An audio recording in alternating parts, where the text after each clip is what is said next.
Hello friends, আজ আমার জীবনের একটা অভিজ্ঞতা তোমাদের সাথে শেয়ার করতে চলে এসেছি। আমার মেয়ে না খুব রোগা, ভীষণই রোগা বলতে পারো। কিছুই নাকি তার খেতে ভালো লাগে না, যাই দিই তার কিছুই নাকি ভালো লাগে না। তো কিছুদিন আগে মানে ঠিক দোলের পরপরই একটা ভিডিও ফোনের মধ্যে আসে, আর ও আমাকে দেখে বললো, মা আমাকে একটা জিনিস বানিয়ে দেবে, খাবো। তা বললাম কী জিনিস? তা বললো ঠান্ডাই। তা বললাম কীভাবে বানায়? তো ফোনটা ধরিয়ে বললো, দেখো কী কী দিয়ে বানায়, আমাকে একটু বানিয়ে দেবে, খেতে ইচ্ছা করছে। তো যখন দেখলাম ভালো ভালো জিনিস দিয়েই কিন্তু ঠান্ডাইটা বানানো হয়। শুভশ্রী শ্রীগ্রম। পরের দিনই সমস্ত জিনিসগুলো নিয়ে এসেছি, তার কারণ এর মধ্যে যা যা লাগে আমার মেয়ে একটাও খেতে চায় না। সব কটা ভালো ভালো জিনিস। শুধু এর মধ্যে দুধটা খায়, তবে 1 কাপ দুধ খেতে তার 1 ঘন্টা সময় লেগে যায়।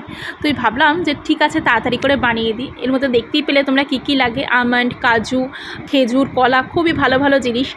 তো তার মধ্যে 1 গ্লাস দুধ দিয়ে দিয়েছি, আর কিছুটা চিনিও দিয়ে দিয়েছি। দিয়ে বেশ করে ভালো করে ব্লেন্ড করে একটা সুন্দর কাঁচের গ্লাসের মধ্যে দিয়ে দিয়েছি, যাতে দেখতে সুন্দর লাগে। আর গার্নিশিংয়ের জন্য একটু ওপর থেকে আবারও কাজু কুচিয়ে দিয়ে দিয়েছি। আর ওকে আরও বললাম যে এটা ঠান্ডা ঠান্ডা খেলে ভালো লাগবে, তো চল ফ্রিজে রেখে দিই, তারপরে তোকে দেবো। তো কিছুক্ষণের জন্য এটা ফ্রিজে রেখে দিয়েছিলাম, তারপরে মেয়েকে বার করে দিয়েছি। মেয়ের কিন্তু ভীষণ ভালো লেগেছে।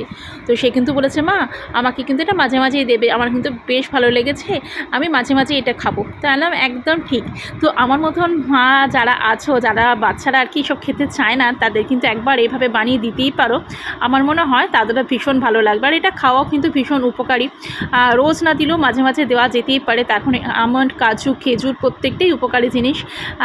হয়তো রোজ রোজ দিলে শরীরের জন্য সেটা ভালো হবে না, আর ভালো হবে কিনা সেটা আমি বলতে পারবো না। তো যাই হোক, মাঝে মাঝে দেওয়া যেতেই পারে। আর আমিও খেয়ে দেখলাম ভীষণ ভালো হয়, ভীষণ টেস্টি।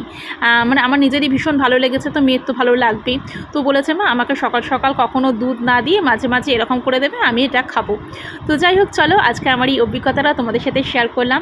তখন আমার একটা টেনশন কমলো আর কি। মেয়ে যেগুলো খেতে চাইতো না, সেগুলো এর মধ্যে দিয়ে খাওয়ানো যাবে ওকে আর কি। তো সেই জন্যই তোমাদের সাথে শেয়ার করলাম। তো যদি আমার এই ভিডিওটা তোমাদের ভালো লেগে থাকে, আর যদি আমার মতন কোনো মায়ের এটা উপকারে লাগে, তাহলে খুব ভালো লাগবে। তো চলো আজকের মতন এখানেই রাখলাম, দেখা হচ্ছে অন্য কোনো ভিডিওতে। ততক্ষণের জন্য বাই।